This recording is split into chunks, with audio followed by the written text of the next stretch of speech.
Pernah bayangkan seekor monyet yang ukurannya cuma sekepal tangan dewasa, tapi punya kecerdasan dan gaya hidup yang bikin kita geleng-geleng kepala? Selamat datang di episode Jelajah Satwa kali ini, di mana kita bakal ngobrol santai bareng si mungil Pygmy marmoset. Meski namanya terdengar seperti karakter animasi, primata ini nyata, hidup di hutan Amazon dan memegang rekor resmi sebagai monyet terkecil di dunia. Yuk, kita selami dunia mikro yang penuh kejutan ini. Tanpa perlu paspor, cukup siapkan rasa penasaran.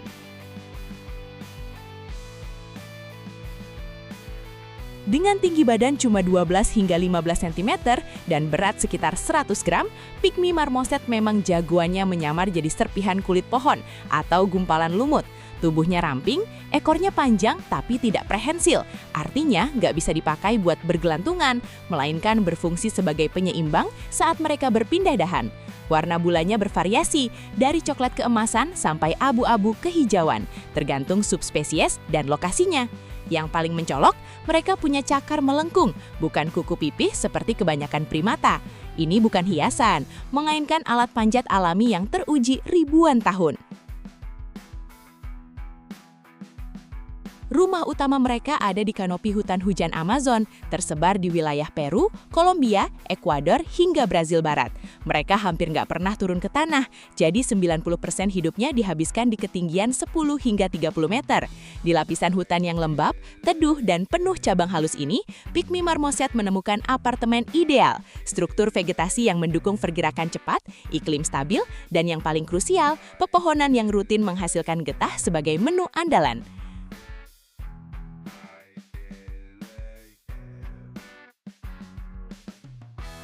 Ngomong soal makan, mondok mungil ini punya spesialisasi langka. Mereka termasuk gumivore atau pemakan getah. Dengan gigi seri yang tajam dan runcing, mereka mengerat kulit pohon membentuk alur kecil, lalu menjilat cairan kental yang merembes keluar. Tapi jangan kira menu mereka monoton. Mereka juga menyantap buah kecil, bunga, nektar, dan serangga sebagai sumber protein tambahan. Kebiasaan mengerat ini ternyata bersifat keystone. Lubang bekas gigitan mereka jadi keran mini yang dimanfaatkan burung, kelelawar, dan serangga lain saat musim kering tiba.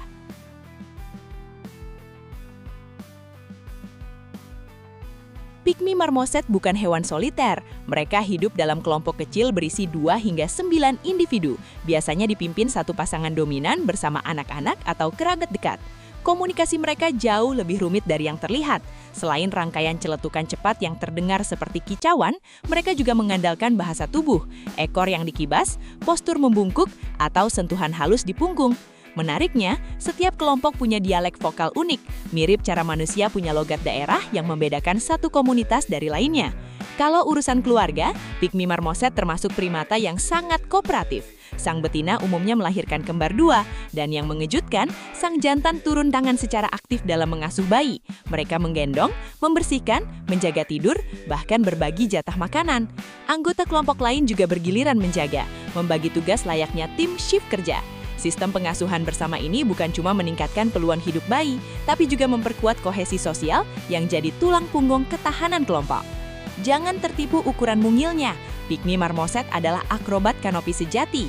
Mereka bisa melompat sejauh 5 meter dalam sekali hentakan, memutar badan di udara, lalu mendarat dengan presisi di dahan yang nyaris tak terlihat.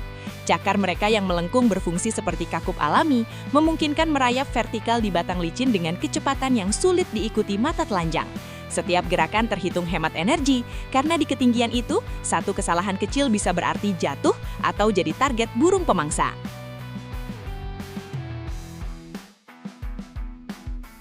Sayangnya, kehidupan di kanopi yang dulu tenang kini terus terdesak. Deforestasi, fragmentasi habitat, dan perdagangan satwa liar menjadi tekanan utama bagi populasi mereka.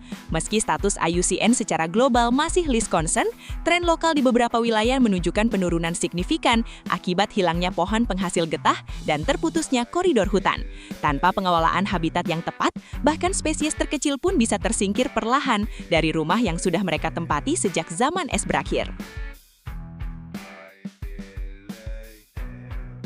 Di media sosial, video pygmy marmoset yang dipegang atau diberi makan sering jadi viral. Tapi di balik gemericik interaksi, ada fakta yang jarang dibahas. Primata ini sama sekali nggak cocok jadi hewan peliharaan. Mereka butuh dinamika kelompok, suhu stabil, diet spesifik, dan ruang gerak vertikal. Saat dipaksa hidup di kandang rumah, mereka rentan stres kronis, defisiensi nutrisi, hingga munculnya perilaku stereotip. Mengagumi mereka lewat layar itu aman dan etis. Membawanya keluar dari hutan justru memutus siklus ekologis yang rapuh. Kenapa kita perlu peduli pada monyet sekecil ini? Karena dalam jaringan alam, tidak ada yang terlalu kecil untuk jadi penting. Pygmy marmoset berperan sebagai penyebar biji tak resmi, pengendali populasi serangga herbivora, dan bioindikator kesehatan kanopi. Ketika mereka masih aktif mengerat dan melompat, artinya struktur hutan masih utuh, siklus nutrisi berjalan, dan rantai makanan seimbang. Hilangnya mereka bukan sekedar berkurang satu entry di daftar satwa, tapi peringatan dini bahwa fondasi ekosistem mulai goyah.